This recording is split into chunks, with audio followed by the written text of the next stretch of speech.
So the second lecture today is cardiogenic shock. What should I know about it? I would cordially invite Dr. Aruna Vijayasinghe, consultant cardiologist. Over to you, Aruna.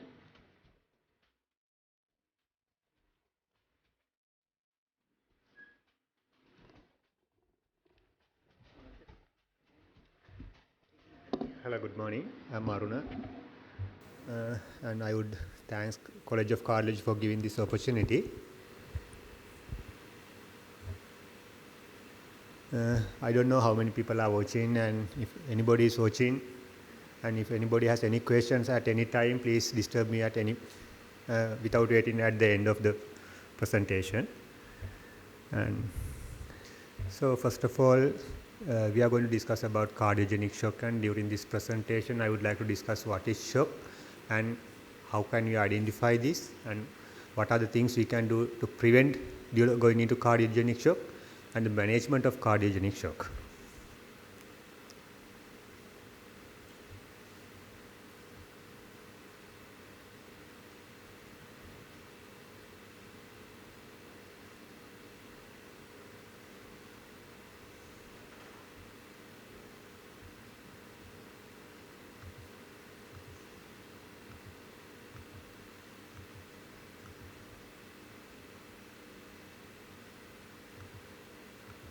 The slideshow is not working.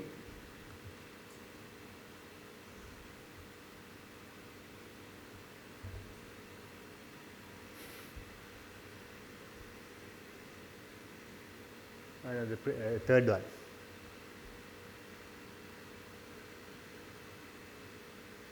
Okay, thank you. So, what is shock? In medicine, so we can shock is impaired tissue perfusion. At least this is circulatory shock. This has to be generalized. Imagine if patient develop a ischemic limb thrombus stuck in a femoral artery and he develop a impaired tissue perfusion to leg, it is localized one and we don't call it shock.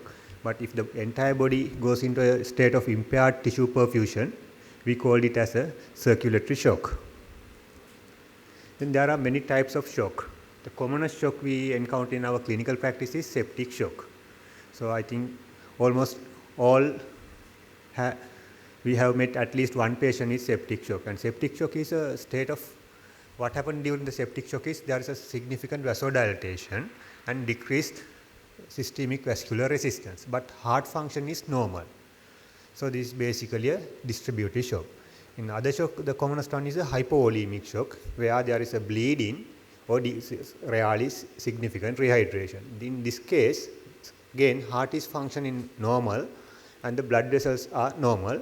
There is a decreased intravascular fluid volume. So heart can't generate enough pressure. The third other rare one is the obstructive shock, where we encounter in a patient with a pulmonary embolism or cardiac tamponade. There is a physical obstruction for pumping action. Lastly, our topic, cardiogenic shock. In the cardiogenic shock, the pump is weak.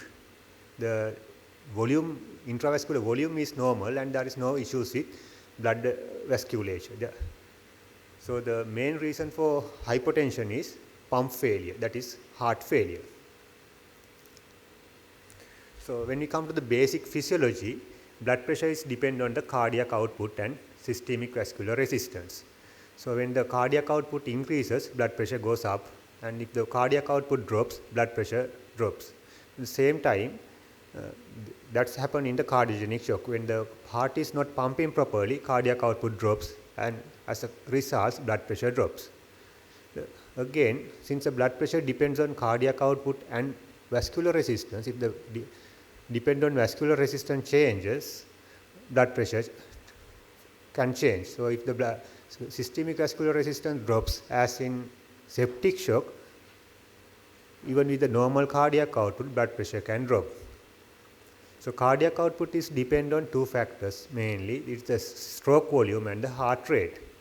So in the cardiogenic shock, heart can't pump, so stroke volume goes down. So body want to maintain the normal blood pressure. So as a result, as a compensation, heart rate goes up. So in the cardiogenic shock, ultimately what we observe is reduction in the cardiac output as a result of reduction in stroke volume, but to maintain the normal blood pressure, our body response is tachycardia. So basically, patient will have a low blood pressure with a tachycardia. And to maintain the blood, as I mentioned earlier, when the blood pressure depends on cardiac output and systemic vascular resistance, when the cardiac output drops, body again try to maintain blood pressure by increasing systemic vascular resistance. So how can we increase systemic vascular resistance? Because vasoconstriction. So body, then the innate response will be tachycardia with a significant vascular vasoconstriction. So when there is a significant vasoconstriction, peripheral flow diminishes. It end up as or it will cause a clammy or cold peripheries, and you will observe a cold, pale patient with a low pulse pressure and reduced capillary refilling time. So this is how we correlate clinical features to basic physiology. So as I described earlier, cardiogenic shock is a reduced state of inadequate tissue perfusion due to reduced cardiac output. And the important thing is we have to make sure there is no intravascular fluid depletion. And this is characterized by hypotension, sometimes pulmonary congestion, and evidence of impaired tissue and vital organ perfusion. So this is actually a theoretical definition, but when it comes to the clinical practice, how can we identify cardiogenic shock? So according to ESC definition, the systolic blood pressure has to be below 90 millimeter of mercury, or patient is on vasopressors or inotropes to maintain blood pressure above this level. This is a must criteria. So if the patient's blood pressure is 120 with a pulmonary edema, he is not in a cardiogenic shock. Blood pressure has to be below 90 millimeter of mercury, or patient is on inotropes or vasopressors. But imagine somebody's blood pressure is 95, it can be marginal. In addition, if the patient's previous blood pressure is 180 and now blood pressure is 110, that's a significant reduction of blood pressure. So we don't have to wait until blood pressure comes to 90. If there is a 30 millimeter of mercury reduction in blood pressure from previous blood pressure value, patient is either about to go into cardiogenic shock. In addition to this blood pressure criteria, there is another must criteria, that is either clinical or laboratory signs of hypoperfusion. Sometimes we see young ladies during pregnancy, patient's blood pressure might be 85, 90, and they are walking and talking. They are doing very well. They are not in a cardiogenic shock, even though blood pressure is low. So this low blood pressure must be accompanied with these clinical or laboratory signs of hypoperfusion. What are the clinical signs? When the blood pressure is low, as I explained earlier, it causes cold extremities, and when the blood flow is low to the kidney, it causes oliguria. When the brain won't get enough blood, it can cause drowsiness or confusion, restlessness, those kind of things.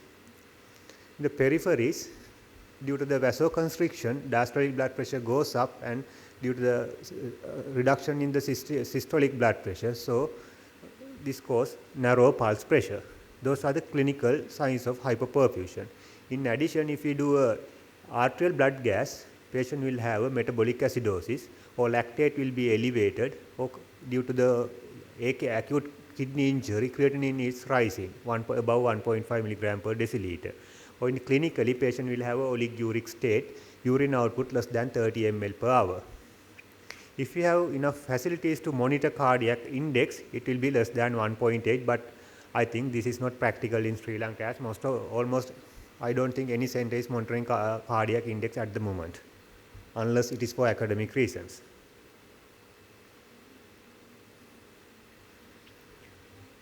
Why is it important? Thanks to Dr. Dhananjani, the previous speaker, she talked about STEMI, and she talked how to manage STEMI. If we manage STEMI properly, the majority of the cardiogenic shock can be prevented, and that's the most important thing. So the commonest cause for cardiogenic shock is STEMI, And if you take a normal STEMI, the mortality without cardiogenic shock, the patient has a STEMI but no cardiogenic shock, mortality is significantly low. But if the patient has a MI with the cardiogenic shock, mortality goes up to 50%. So 10 times rise of mortality with the development of cardiogenic shock. So out of every 2 patients, 1 patient will die within 1 year. So this is very bad situation and is equal to stage 4 breast cancer or even worse than that. So there is very little things we can do once patient goes into cardiogenic shock. So the important thing is early recognition and prevention. So prevention is almost always better than cure and the management. So that's what Dr. Dhananjani talked about it. So please remember how to manage STEMI, do it, then 80% of the cardiogenic part is done. There are a lot of causes, but the most important cause is STEMI. So out of all the cardiogenic shocks, 80 to 90% are due to acute MIs. STEMIs more commonly causes cardiogenic shock than non-STEMI.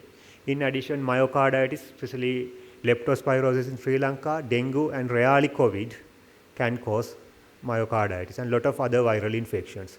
Cardiomyopathy, any cardiomyopathy can cause cardiogenic shock, but clinically what is more important is peripartum cardiomyopathy, because others anyway we have very little options for dilated cardiomyopathy, restrictive cardiomyopathy or hypertrophic cardiomyopathy. There are very little we can do once they go into cardiogenic shock, but peripartum cardiomyopathy is really there's a lot of things we can do and the outcome is reasonably good. And the arrhythmias, any supraventricular or ventricular tachycardias can cause cardiogenic shock. But in Sri Lanka, SVTs are, especially atrial fibrillation with mitral stenosis is relatively common, so these patients can go into cardiogenic shock. And the valvular heart disease, the mitral stenosis, rheumatic mitral stenosis is still very common in Sri Lanka. So these patients easily go into cardiogenic shock if not properly managed, and very difficult to recover once they go into cardiogenic. In addition, acute MR due to the either caudal rupture or papillary muscle rupture following MI, or acute valvular regurgitations following infective endocarditis. Those are the known causes, but remember acute MI, that is STEMI, most commonly is the commonest cause. If you remember that part, it's more than enough. And so if you manage STEMI properly, you can prevent cardiogenic shock. It's a graphical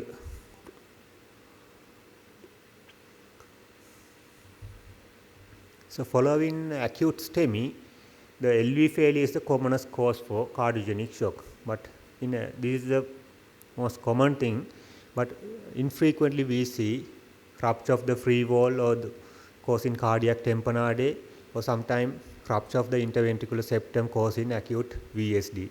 In these conditions, patient will invariably die in our setting.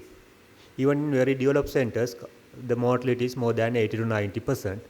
Acute MR is a well-known cause, and if we can do the repair within a reasonable time frame, we might be able to save the patient. Right ventricular shock and other causes contribute for only 8% of the things. So the cardiogenic shock is not it's a spectrum of presentations, and there is a various levels. So there is a nice classification of the stages of cardiogenic shock. This is called A, B, C, D, E, easy to remember. A is patients at risk, B is pre-shock or beginning, C is the classical cardiogenic shock, D is the deteriorating patients, and A is end stage or extremes. So the important thing is we have to identify which patients are in the A and B, because these patients will benefit most by our management. Once they go into cardiogenic shock, the mortality is, as I mentioned earlier, it is 50%, but once they go into stage D deteriorating, mortality is almost 70 to 80%, and once they go into the E, whatever we do, they are going to die. So the most important thing is identify the patients are in A, that at-risk patients, and pre-shock patients. Who are the at-risk patients? The commonly at-risk patients are the elderly patients patients with anterior ST elevation MI, patients with impaired renal functions, patients with past MI. There are a lot of patients, but they are not in a shock. Their blood pressure is well, pulse pressure is normal, heart rate is normal, their biochemical parameters are normal, there is organ perfusion is normal. That means they are not in a shock. They have normal hemodynamics, but they are at a higher risk of going into cardiogenic shock. So we have to identify these patients and we have to pay more attention to these patients. Then we can prevent them going into the cardiogenic shock. The beginning of pre-shock. In the pre-shock patients, they might have a relative hypotension and tachycardia. The heart rate might be in 90s or 110, blood pressure is in 90s, 100, 110, low, relatively low level. JVP may be slightly raised. There are bibasal crepitations, but still they maintain their blood pressure above 90. They don't need inotropes and vasopressors. Their blood gases are normal, lactate normal, renal perfusion is good, but they are about to go to shock. The classic developed cardiogenic shock I explained earlier. Then the deteriorating patients are the patients with cardiogenic shock. Whatever we do, they need more and more inotropes, developing renal failure, liver failure, multi-organ failure. End stage are whatever we do, then their blood pressure is almost unrecordable, and this is a terminal care. They have multiple VTs, they need frequent CPR or shocks. So early identification is the important thing. So who are the high risk patients? Age is the risk factor. So anybody above 70 years, previous strokes, as I mentioned earlier, anterior STEMI. Patients with inferior and circumflex artery STEMIs can go into shock, but anterior STEMI is the commonest one. And anybody had a cardiac arrest during admission, before admission or after admission, they had more risk of going to cardiogenic shock. Other parameters are lower the blood pressure, higher the heart rate, if they have bibasal cracks, serum creatinine, lactate, and if we do an angiogram and do a PCI, and their blood flow is not well established, that is slow flow or no flow phenomena, that means we put a stent, but there is no adequate flow to that area even after intervention. Those patients are at higher risk of going into cardiogenic shock.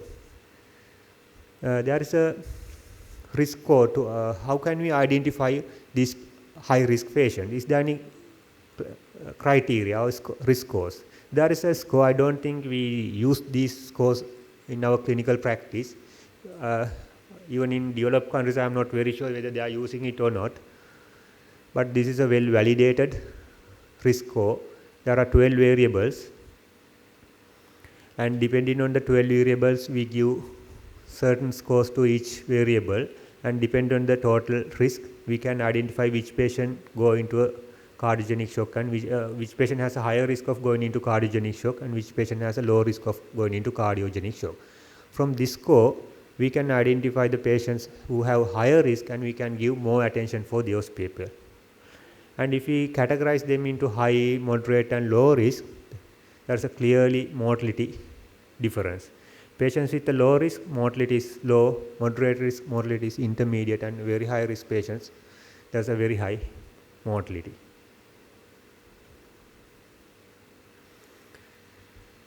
So finally, management. As I told earlier, 50% will die within 1 year and at least 40% will die before 30 days. This is not in Sri Lanka, this is in best centers in the world. So our mortality cannot be better than that. Probably our mortality must be much higher than these centers, because all these trials, the patients had early PCI within 2 hours or at least within few hours. But in our country, due to a lot of reasons, we can't do PCI for most of the patients who develop cardiogenic shock.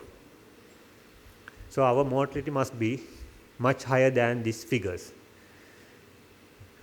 So when the patient develops cardiogenic shock, there is very little we can do. One thing is the adequate fluid resuscitation. We have to make sure their fluid status are okay. This can be assessed clinically as well as with the echocardiogram.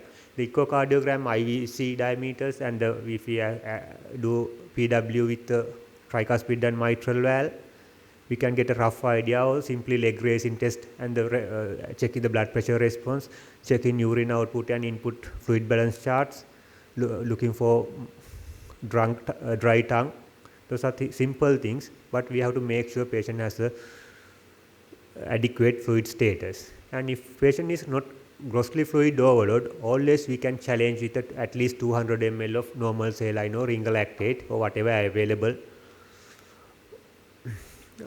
intravenous fluid. Then all patients has to be monitored very frequently.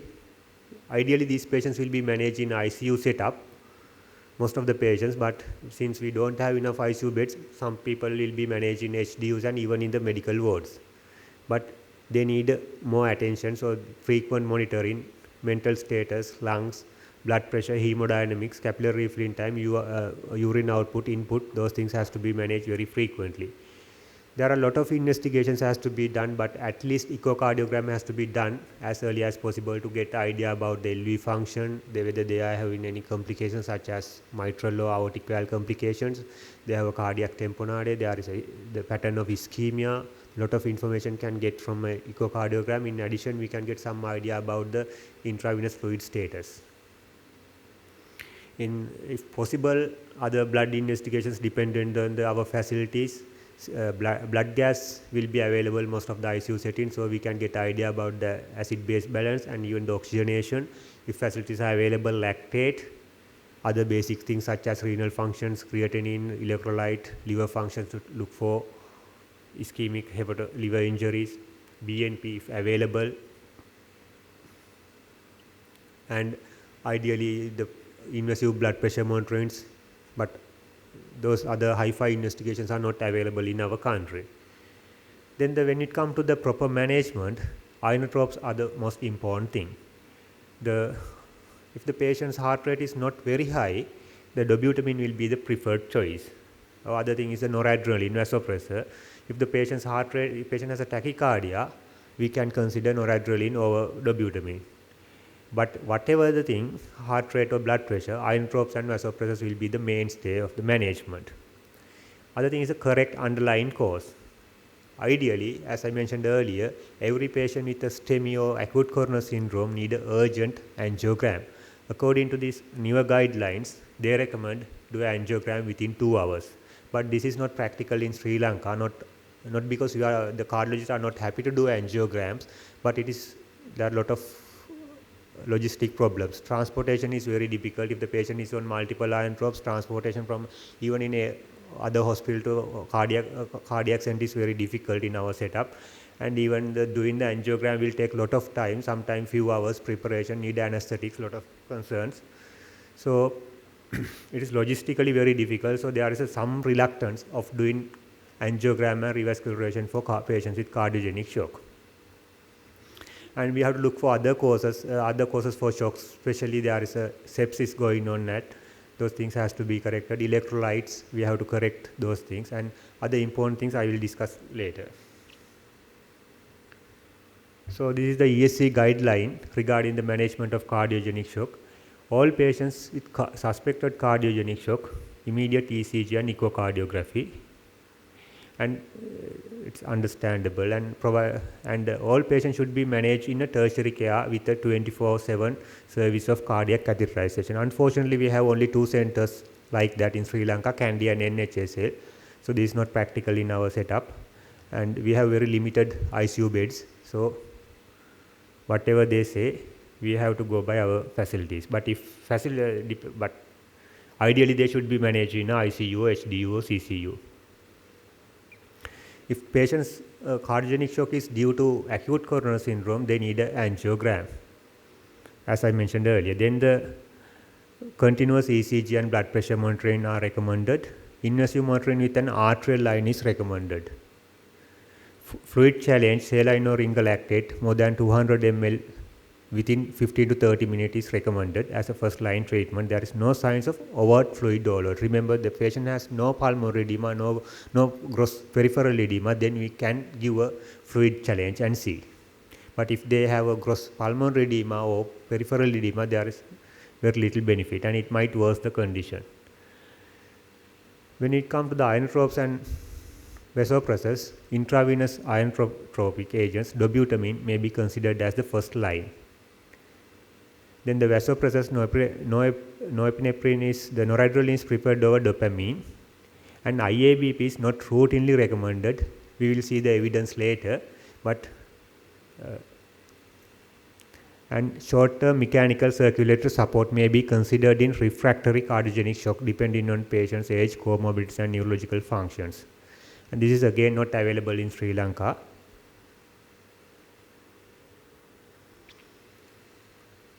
So since the mainstay of the management is inotropes and vasotropes, we must have some idea about inotropes and vasopressors. So I will briefly tell what are the common things and common mechanisms. So basically there are three receptors, the important alpha, beta 1 and beta 2. Alpha 1 is involved in the vasoconstriction, so they constrict the blood vessels and increase the blood pressure. Beta 1 increase the contractile, the force of the cardiac contraction, and same time it will increase the heart rate. So they will increase the cardiac output and increase the blood pressure. Beta 2 cause vasodilatation. So beta 2 with the vasodilatation, systemic vascular resistance drops and blood pressure drops. So these are the three important receptors for the cardiologist. So when you take the drugs, the commonly used drugs are noradrenaline and dobutamine. Noradrenaline has a strong alpha 1 action, so basically it is a very strong vasoconstrictor. And it has a reasonable beta 1 action. Beta 1 is it increase the contractility and heart rate. So beta 1, due to the beta 1 activity, it will increase the force of contraction. And very low beta 2, so it's little vasodilatation. So basically what noradrenaline does is it increases the force of contraction, inotropic effect, and strong vasoconstrictor. Even though it has a chronotropic effect on the heart due to the peripheral vasoconstriction and increase of the inotropic action, the blood pressure goes up, and from the baroreceptor action, usually it causes bradycardia, rather tachycardia. So noradrenaline clinically causes increased cardiac output by increasing stroke volume, significant peripheral vascular constriction, and bradycardia. Dobutamine, the beta 1 action is the predominant, so it's a strong inotropic, or it's increase the force of contraction. So it will increase the stroke volume and cardiac output, but it has a reasonable beta 2 activity. That means it causes vasodilatation. So vasodilatation can be disastrous because when the blood vessels dilate, the systemic vascular resistance drops and it can cause reduction in blood pressure. So once you start blood pressure, dobutamine, especially the patient's intravascular volume is low or not adequate, dobutamine can cause a crash in blood pressure. So we have to keep in this in your mind. So dobutamine is, noradrenaline is a strong vasoconstrictor, dobutamine is a strong inotropic agent, that means increase the force of contraction, but same time it can cause vasodilatation. And due to both these effects, it increases the heart rate as well. Dopamine depends on the rate. There are multiple effects, but basically when you use higher doses such as about 10 micrograms per kg per minute, it is a strong vasoconstrictor, but in the moderate dose it has inotropic effect as well. So these three are the commonest inotropic and vasopressors we use in Sri Lanka. In addition, we use adrenaline, but there are a lot of side effects associated with adrenaline. Again, it's a strong vasoconstrictor. We use a vasopressin, again a strong vasopressor with little or no inotropic or chronotropic effect. Those are the 5 commonest inotropes and vasopressors we use in Sri Lanka. And milrinone is also available in some centers, which is a vasodilator. So when we come to evidence, there are enough evidence to say that noradrenaline is, when we take about the vasopressors, noradrenaline is the best vasopressor available for cardiogenic shock. There are enough evidence to say that noradrenaline is better than dopamine and noradrenaline is better than adrenaline. So if you want to use a vasopressor in cardiogenic shock, noradrenaline is the drug of choice. And there are no head-to-head trials with noradrenaline and dobutamine to see which one is better, but there are few trials have shown noradrenaline and dobutamine combination is better than other combinations. So when we combine the drugs, noradrenaline and dobutamine is the best combination. And then we can add on other drugs such as either dopamine or adrenaline or vasopressin or milrinone, depending on the availability in the our hospitals. This is I previously explained the action of the dobutamine, noradrenaline, milrinone. These are available in some centers, especially NHSL and Karapita. I don't know in other centers. This is a phosphodiesterase inhibitor. So what this does is this dilate the blood vessels like dobutamine. So this can cause pulmonary vasodilatation as well as systemic vascular dilatation. So as a result, blood pressure can drop. Keep in mind. In addition, it increases the cardiac output. So basically it is similar to dobutamine but more vasodilatation than dobutamine. This is especially good in patients with with a non-pulmonary hypertension, that is chronic pulmonary hypertension goes into cardiogenic shock. This might be a drug of choice because this has more vasodilatory effect on pulmonary vasculation. Otherwise, if we take a normal patient, noradrenaline and dobutamine will be the drug of choice. So there are a lot of mechanical circulatory devices available in the world, Impella, Tandem Heart, ECMO, IABP. Out of these 4, IABP is available in Sri Lanka and ECMO also available in few centers. So ECMO will be used exclusively by, I think, anesthetists and cardiac surgeons in the current situation, but IABP is relatively commonly used in at least in NHSL.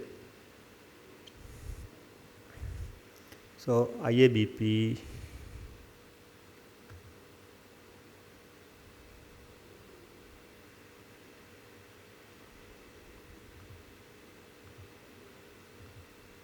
how can we play this video and time?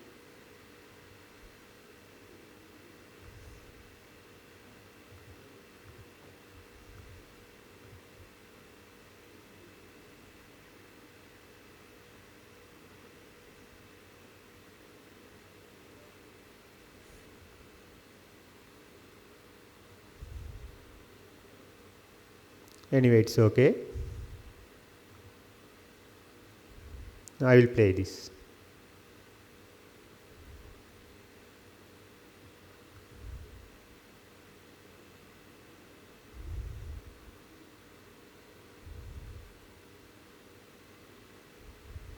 Let's see whether this is playing here. Yeah, it's playing here. So this is a IABP, the animated video. That's a small balloon inserted from the femoral artery, the right or left, depending on the other issues. This will be included to the femoral artery, iliac artery, then goes into the ascending aorta, and the balloon will be placed in the subclavian, left side subclavian artery and renal arteries. So balloon will be in this area, and we connect it to a machine and we synchronize it with the ECG. So the inflation and deflation will be synchronized with the cardiac contraction. So when the heart contracts, that is during the systole, the balloon deflate, and when the heart relax during the diastole, balloon will inflate. This is IABP. So ideally this should be done in a cath lab, insertion of the IABP, but this can be done anywhere like ICU or CCU, provided we have a fluoroscopy guidance to make sure the balloon position. So what will happen is, when the heart pumps, during the systole,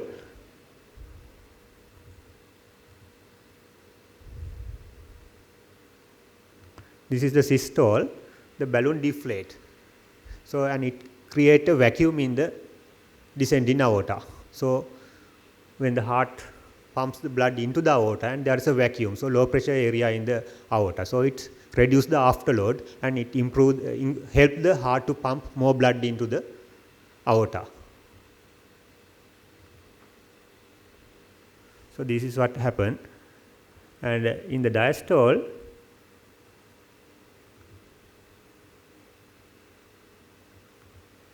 so during the diastole, balloon inflate inside the descending aorta. So it will push all the blood up and increase the pressure in the root of the aorta. So diastolic blood pressure goes up with the inflation of the balloon. So it will increase the coronary perfusion pressure. That's all the coronaries are rising from root of the aorta. So when the blood pressure in the root of aorta goes up, it will increase the blood pressure in the coronary arteries during the diastole. So the heart muscles get the blood during the diastole, because in the systole the pressure in the cardiac muscles is higher than the aortic pressure, so heart won't get any blood during the systole. During the diastole they will get the blood, and thanks to this pump it will get more blood during the diastole. Excuse me, Aruna, I can give you only a few more seconds now. Okay, sure, that's more than enough. Sorry about that. No, this is actually not very important, because this looks very fascinating, but when it comes to the evidence, very disappointing. Oh no, the new slide is not there. So there is several trials. This has been there in practice for decades, but trials have shown no mortality benefit over 1 year or 6 years. So basically IAB looks fascinating. We are very happy to insert it. We feel very good after inserting, but there is no mortality benefit. So no point of inserting IABP for the most of the patients, unless very selected patients. So basically, ultimately summary, what I have to tell is, cardiogenic shock is a common thing after MI. That means around 10 to 15 patients will go into cardiogenic shock. Once they develop cardiogenic shock, we can do very little. So do our best. We have to do our best before they go into cardiogenic shock. So manage the STEMI properly. No point of worrying about once they go into shock. And whatever we do, 1 out of 2 will die. And there are a lot of advances in last 2 decades, but the mortality has not gone down. So what available in our country is more than enough to manage cardiogenic shock, that is noradrenal, vasopressors and inotropes. Because these mechanical circulatory devices have even though they are used in other countries, there is no significant benefit, at least for the time being. That's all I have to tell. Anything else? Thank you very much, Aruna. Thank you very much for your excellent and elaborative lecture on cardiogenic shock. I would like to invite you to the panel, and now the panel is open for the discussion. And we have one question from our online audience. The question is, yes, mic as well. And the question is it advisable to undergo a coronary angiogram with a view of a rescue PCI if patient with STEMI is still with low blood pressure and bradycardia with multiple inotropes even after initial thrombolysis? It's a good question. Thanks for the question. And ideally, each and every patient, depending on the feasibility, should undergo a coronary angiogram.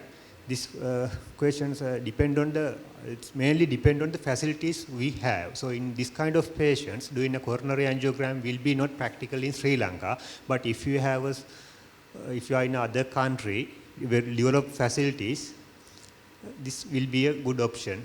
But ideally, if the patient's blood pressure and hemodynamics? With low blood pressure. Sorry, with low blood pressure and bradycardia. Yeah, the bradycardia actually we can be managed with the pacemaker easily. The blood pressure, it's depend. If the blood pressure is not recordable or very low, the angiogram might not be the good option, but blood pressure is, imagine, is 80s, still we can go with even with the multiple inotropes. I think you have better understanding than me regarding the practical aspects, so what's about your opinion? Yes, I think we would like to accept your opinion, and thank you very much. I think we have another question. Yes, we have one more question coming online. And before that, let me thank you for highlighting one important point. You said that even though blood pressure is 90, if the patient is walking and talking, that is not cardiogenic shock. Yeah. Because people panic when the blood pressure is 90, but it is not the number that matters. You have to consider overall the patient. We have to indicate the other criteria such as the organ Yes. hyperperfusion is the most important thing. Important thing. Okay, there's a question. I can give time only for this one, unfortunately. Is there any possibility to use ephedrine until we prepare noradrenaline or dobutamine infusion? I think Yeah, Mr. definitely. This is a short-term thing. So until you prepare drugs, you can use ephedrine transdermally to increase the blood pressure. There is no contraindication for that.